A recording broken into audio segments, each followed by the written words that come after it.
Champaign County. Attention, pourquoi tu aimes seulement que les gens t'acclament? Pour ceux qui se posent la question, où est Dieu? La réponse est qu'il est avec toi. Vive ensemble.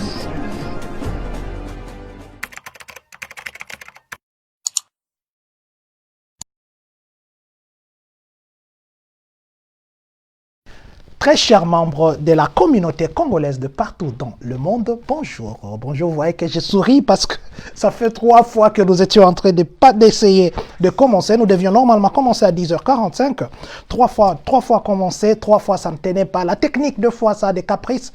Je crois qu'il est temps maintenant que nous renouvelions nos téléphones, nous renouvelions nos matériels. Nous disons merci à vous qui nous aidez, à vous qui êtes de la communauté, Papa Flore Ngolou. Merci beaucoup, merci. Nous nous sommes beaucoup battus aujourd'hui avec la technique jusqu'à vous offrir les images que nous vous offrons maintenant parce que ça a un peu compliqué. Nous allions sur la page au lieu d'aller sur le compte, alors ça nous a un peu, comment on dit, ça nous a un peu pris du temps, mais du moins, nous sommes en direct maintenant. Bonjour en ce jour qui est vendredi 12 juin 2020.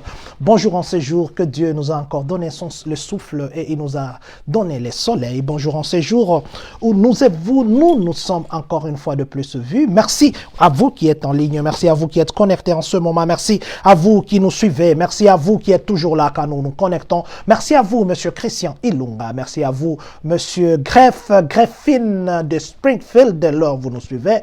Merci à vous, Monsieur Jean-Thomas de Mani. Vous nous suivez depuis les Cameroun, de loin où vous êtes. Que Dieu vous bénisse. Vous vous appelez Richie Mouya. Richie, que Dieu vous bénisse. Merci pour vos conseils. Merci surtout pour tout ce que vous faites pour la communauté. Je suis en train aujourd'hui de dire que nous irons partout. Nous serons ici à Champaign, nous serons à Chicago, nous serons en New Mexico, nous serons partout. Nous serons partout. Nous allons parler des choses qui sont intéressantes. Vous voyez le titre, ça dit illégal aux États-Unis et ailleurs c'est légal. Qu'est-ce qui est légal, qu'est-ce qui est illégal? Nous allons vous expliquer. Aujourd'hui, nous parlerons de New Mexico. Qu'est-ce qui est arrivé là-bas? Un garçon de 10 ans a fait des choses qui ne sont pas bonnes. Nous allons parler de Chicago où deux chauffeurs ont corrigé un passager. Là, c'était une vraie correction et je pense qu'il a juré qu'il ne reprendrait plus. Nous parlerons du secrétaire au Trésor, Steven Mnuchin. Nous parlerons de Steven. Qu'est-ce qu'il a dit? Il a donné de bonnes nouvelles. Nous irons à Champaign. Ici, nous serons toujours à Champaign. Nous partirons à Urbana où un garçon qui habite à Champaign a volé une voiture. Un garçon, d'ailleurs un adolescent de 14 ans. Comment c'est arrivé? Nous allons vous dire. Nous irons à Chicago où la police flânait dans un bureau alors que la porte d'à côté ont volé et ont pillé. Alors ça fait des bruits. Alors nous allons vous dire qu'est-ce qui est arrivé. Nous parlerons de Nike. Nike, que c'est vrai, nous savons que les gens parlent de Nike. Bon, en fait, le vrai nom, si ça peut vous corriger aussi, appelez ça Nike. C'est vrai que nous parlons ça en anglais, parce que si c'était en français, nous devons dire Nick. Alors, en anglais, ça s'appelle Nike. Et le nom, c'est Nike. C'est comme vous vous appelez François, quelqu'un vient vous l'appeler François, ça ne sera pas vous. Alors, nous allons parler de Nike. Nike, qu'est-ce que Nike a fait? Nike a rejoint beaucoup d'entreprises dans ce qu'on appelle Juneteenth. Juneteenth, c'est quoi? Nous allons vous expliquer cela. Uriner en public, est-ce que c'est légal ou illégal ici aux États-Unis? Nous allons répondre à cette question parce que nous avons vu une scène. Nous avons été témoins d'une scène d'un type qui a uriné en route et ça a posé de problèmes. Nous irons à Decatur où une dame est morte, une dame est condamnée parce qu'elle s'est ingurgité un peu des mesurettes jusqu'à oublier qu'elle avait un enfant à côté. L'enfant était mort au mois de février et nous allons finir par là. Aujourd'hui, nous commençons par New Mexico. Nous sommes à l'université de New Mexico. Nous sommes dans l'étang des canards, comme on appelle l'étang des canards de New Mexico de l'université. Une grand-mère avec sa petite fille et son ami, donc l'ami du grand-mère et sa petite fille, sont partis se promener à cet étang-là. Alors ils observaient les canards quand un garçon de 10 ans s'est approché vers eux et les a appelés Corona. Alors la grand-mère, ça l'a tiqué. Elle a dit, mais comment tu peux m'appeler moi Corona? Les garçons là se rapprochent encore davantage. Il dit, vous voulez faire des enfants? Donc, j'utilise de termes polis, mais lui, il a utilisé des termes yankais. Vous savez, des termes yankais, quand on dit, vous voulez faire des enfants, alors c'est comme ça que les garçons ont dit. La dame, la grand-mère lui dit, qu'est-ce qui se passe, qu'est-ce que tu dis? Les garçons ont dit, oh, vous ne comprenez pas, je vais m'approcher encore davantage de vous. Alors, il s'est approché pour venir tenir le téléphone de la grand-mère, parce que la grand-mère, ça l'inquiétait, le comportement agressif du garçon. Alors, la grand-mère s'est dit qu'à ce moment, elle s'est vue qu'elle ne pouvait pas gifler. C'était un tout petit, il ne pouvait pas gifler, tout ça. Mais seulement, elle était choquée, elle s'est demandé, comment est-ce qu'un petit peut avoir un comportement comme ça? Alors, la grand-mère a essayé d'appeler la police et puis elle a publié cette vidéo parce que les garçons étaient fâchés comme il n'a pas pu ravir le téléphone. Il a pris tous les jouets de la petite fille de la grand-mère qui était là-bas par terre. Il a donné un coup de pied dedans et s'est tombé dans l'eau. Et il s'est éloigné. Alors, quand la grand-mère a publié cette vidéo sur les réseaux sociaux, ça a fait beaucoup de bruit et puis une personne a pu quand même localiser le grand-père du garçon, du bambin. Alors, quand la police est arrivée chez les garçons, il n'y avait personne. Tous les parents et les grands-pères avaient déjà fui. Donc, je crois qu'ils ont eu peur de problème. Donc, ici, nous avons dit ça juste pour pour nous dire que nous devons faire très attention de ce que nous parlons devant les enfants. Nous devons faire très attention si nous voulons faire les bébés. Alors, évitons de nous les dire devant les enfants. Un jour, l'enfant aussi risque d'aller faire des bébés sur la route. Vous voyez qu'un enfant de 10 ans, déjà, il connaît des mots qui dérangent les tympans. Alors, évitons, sachons ce que nous devons dire devant les enfants. Nous sommes à Chicago, où deux chauffeurs, là c'est une compagnie qui s'appelle CTA. Les chauffeurs, il y a un chauffeur qui n'était pas dans le bus, bien sûr, le bus était stationné à côté, ils étaient sur le trottoir, et que un type discutait avec le chauffeur du genre qu'il prenait déjà la position d'allonger le bras dans la forme plutôt repliée. Forme repliée du poing en voulant allonger le bras. Alors, il y a un autre chauffeur qui a contourné par l'arrière, il l'a pris, il l'a jeté comme un sac sur le trottoir. Le monsieur, la vidéo a fait 10 secondes. Le monsieur est resté là-bas immobile. Bon, celui-là, je crois que s'il n'a pas les épaules cassées, peut-être qu'il a même perdu ses cheveux. Je crois que la route le macadam devait l'avoir coiffé avec ces mouvements-là. Il doit être coiffé par des macadam. Je pense bien, parce qu'il est resté là-bas. Je crois qu'il regrettait même intérieurement d'avoir provoqué ces chauffeurs, parce que la façon qu'on l'a pris, c'était comme un sac. Mais du moins, les deux chauffeurs sont suspendus parce que c'est une vidéo qu'on a postée sur les réseaux sociaux. Vous savez que ces derniers temps, les réseaux sociaux deviennent bizarres. C'est pourquoi nous devons éviter ce que nous postons aussi. Nous devons contrôler ce que nous postons.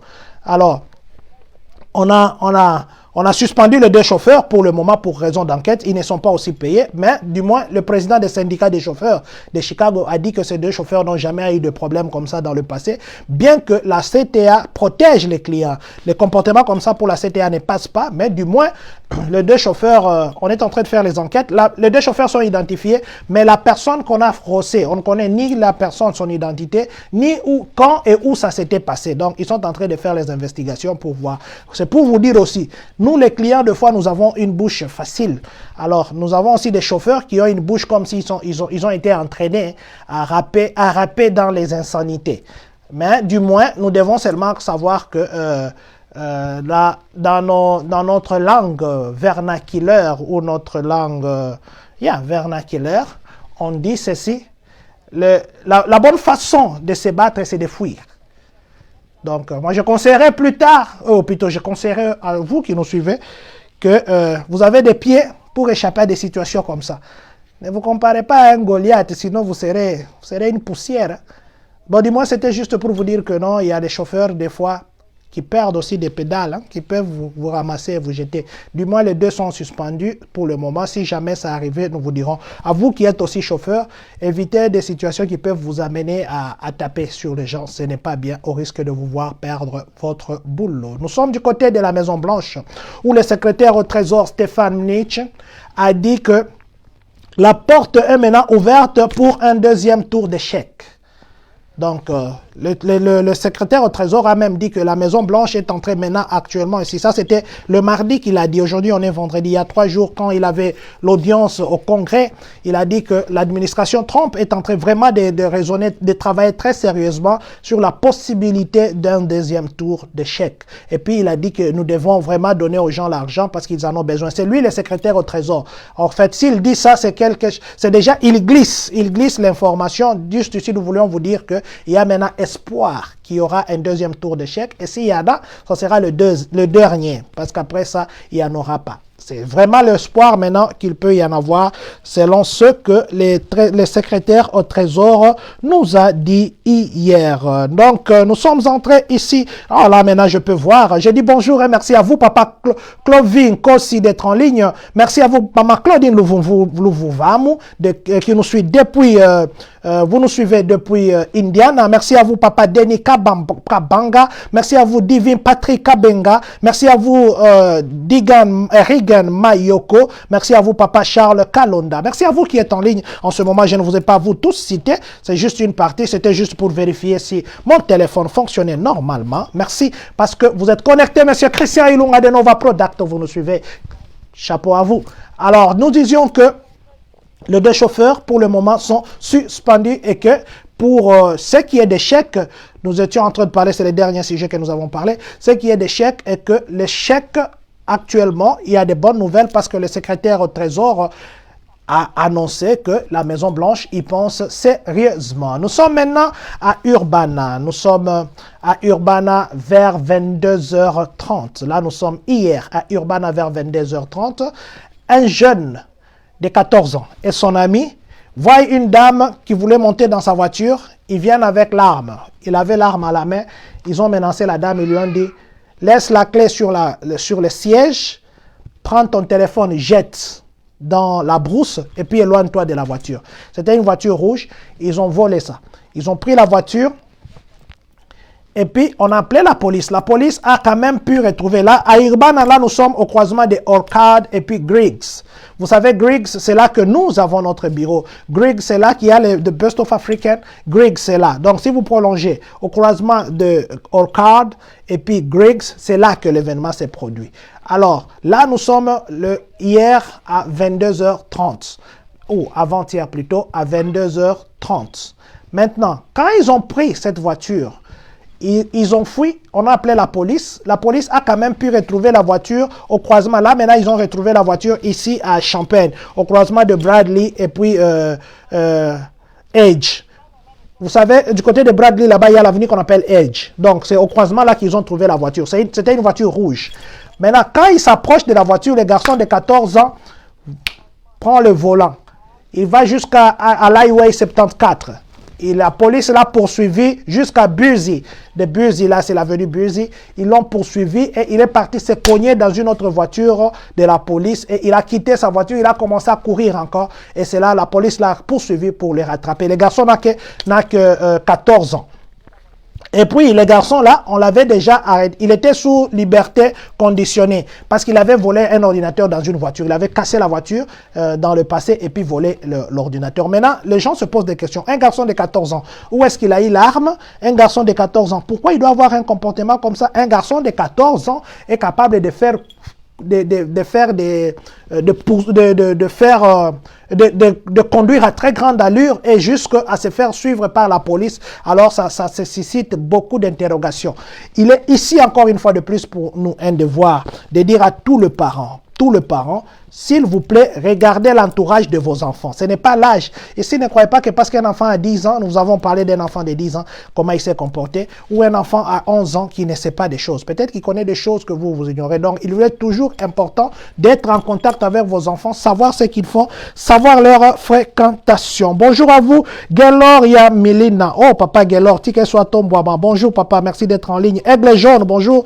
Linda Maswamba et vous tous qui êtes connectés en ce moment, Franck Congo, que Dieu vous bénisse, l'Ourla suprême. Merci vraiment d'être en ligne. Merci pour votre soutien. Nous sommes maintenant du côté de Chicago. Chicago, où il y a eu beaucoup de gens se sont révoltés parce qu'il y a une vidéo qui a une fois encore de plus circulé sur des réseaux où on voit un policier endormi et puis les autres mangeaient des pop-corn et jouaient avec les téléphones.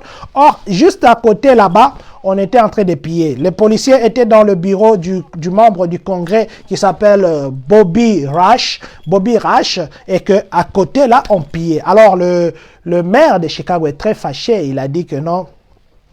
Ce n'est pas un comportement tolérable et la police devait ne pas être dedans, il devait aller défendre le bien qu'on était en train de détruire.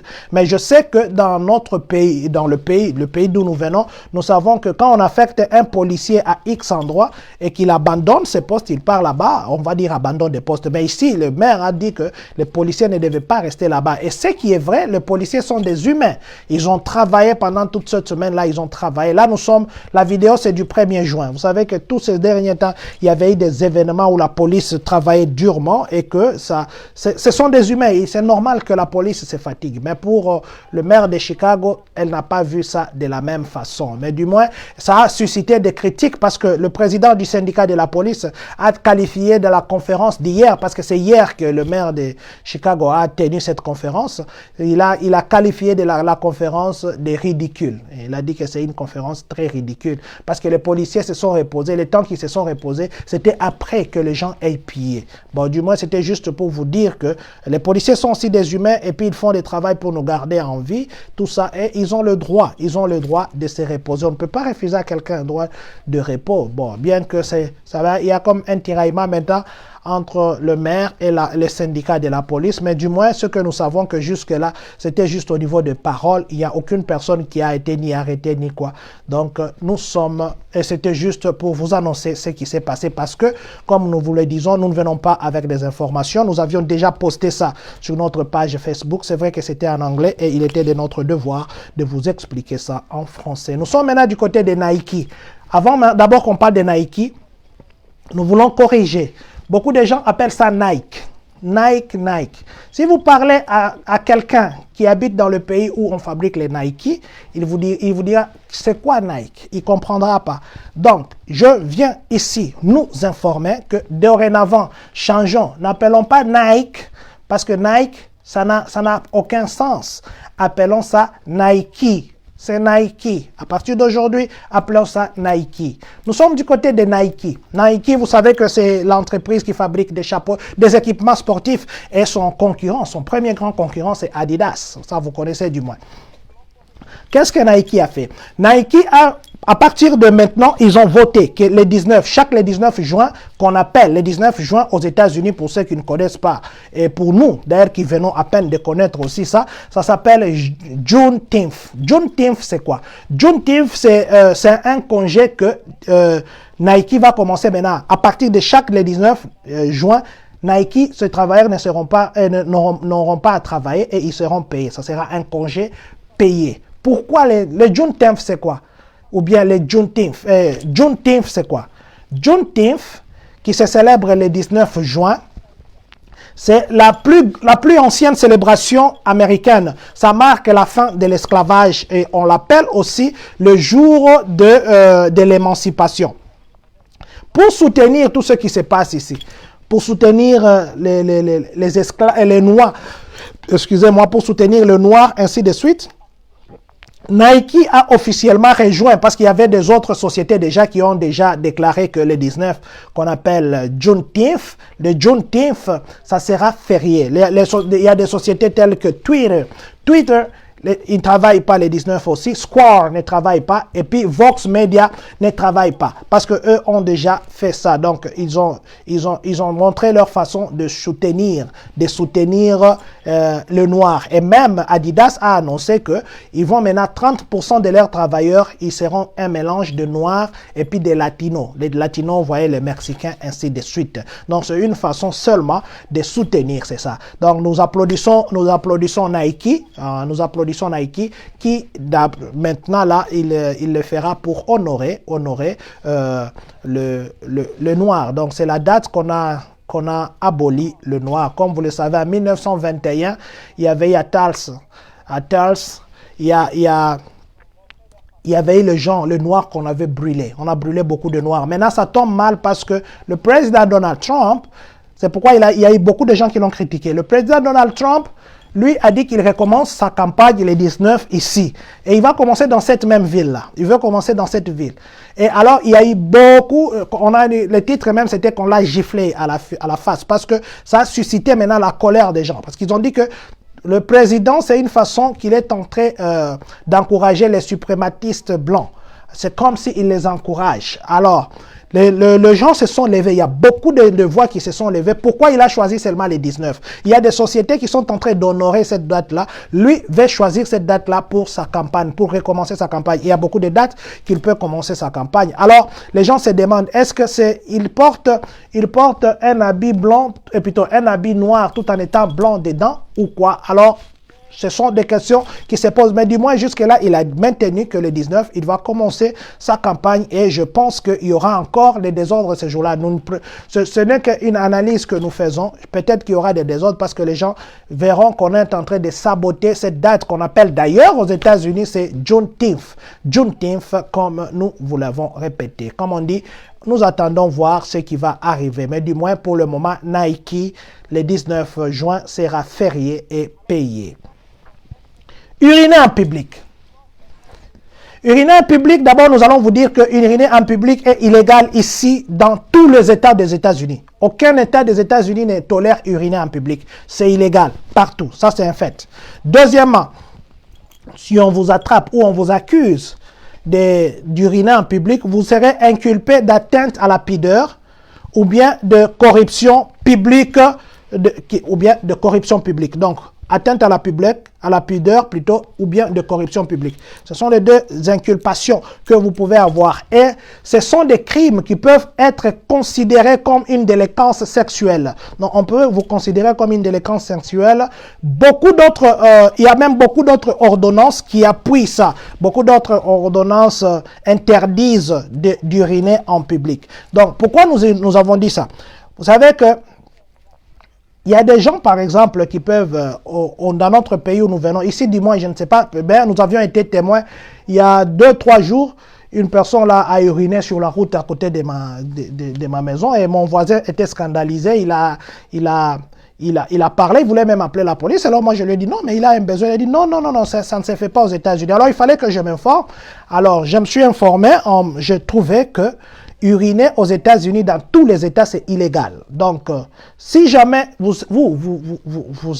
ne pense pas que dans notre communauté on fait ça, mais si dans notre communauté, par un pire hasard, vous urinez en dessous des arbres, quelles que soient les circonstances, sachez qu'un jour, on risque de vous arrêter et ce sont des crimes. Donc, ici, c'est une délinquance, c'est considéré comme une délinquance sexuelle parce que vous pensez peut-être que vous êtes caché derrière l'arbre et là-bas, vous regardez. Or, vous oubliez, si on a des maisons en étage, à l'étage, là-bas, il y a quelqu'un qui te voit.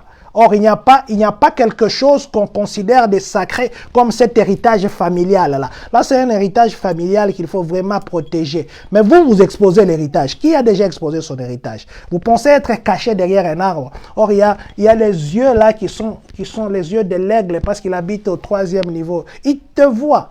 Et surtout quand on a pris un petit verre, on peut voir même un arbre court. On croit que c'est un long arbre. Vous êtes en train de pisser, vous croyez que vous vous cachez. Or, ce sont que des pieds qui sont cachés. Vous tous, là, votre être est exposé. Donc, je voulais juste ici dire à la communauté, s'il arrive que par un pire hasard, vous retrouvez à pisser dans les arbres, vous vous mettez à pisser dans la nature, sachez que c'est illégal et on va vous arrêter pour ça. Un voisin peut appeler pour vous la police et vous serez surpris, vous dites, on a subi dans cacao, mais c'est illégal. Allez dans vos voitures, si vous trouvez que vous êtes dans un lieu où il n'y a pas de toilette, promenez-vous avec des bouteilles, allez dans votre voiture pisser. Aux États-Unis aussi, quand je voulais parler de ça aussi, aux États-Unis, vous savez que quand les gens se renferment dans une voiture, en train d'essayer de faire l'Adam et Ève après avoir eu Caïn et Abel, en train d'essayer de faire les Adam et Ève pour avoir Caïn et Abel, aux États-Unis, ce n'est pas illégal. Ce n'est pas illégal si vous êtes en train de chercher Adam et Abel. Mais ça devient illégal si les gens vous voient. Si les gens vous voient, ça sera que vous vous exposez, là ça devient illégal. Mais le fait que vous êtes dans votre voiture, ce n'est pas illégal.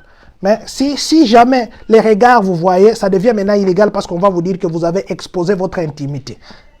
Mais pour ce qui est de pisser, le fait même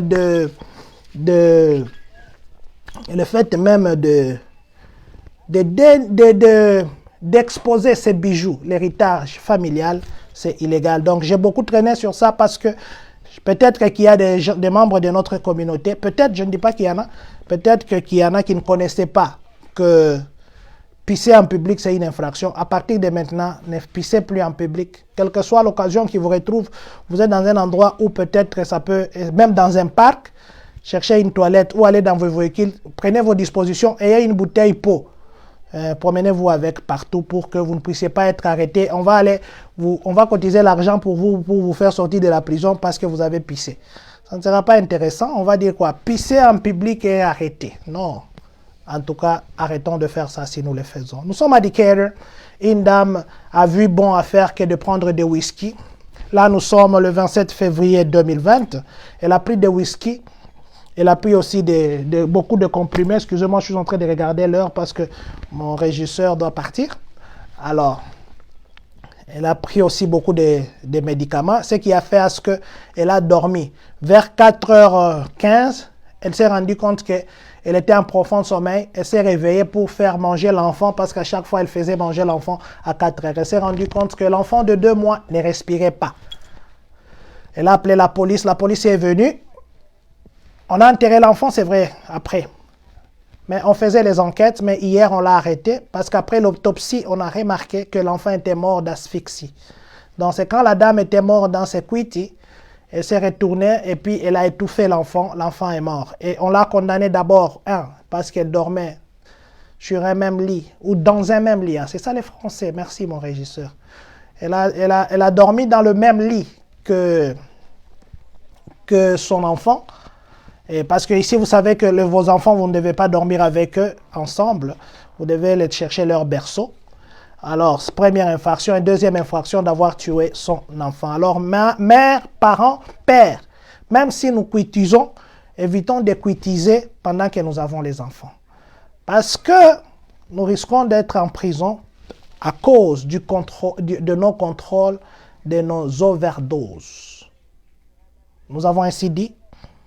Que Dieu bénisse la République démocratique du Congo, que Dieu bénisse le Congolais de partout dans le monde, que Dieu bénisse les États-Unis d'Amérique et que surtout, que Dieu bénisse le Congolais de Champagne, Kani. La communauté congolaise de Champaign County. Pardon. Attention, pourquoi tu aimes seulement que le chant d'acclame? Non.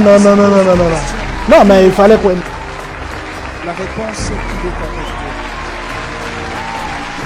Vive ensemble.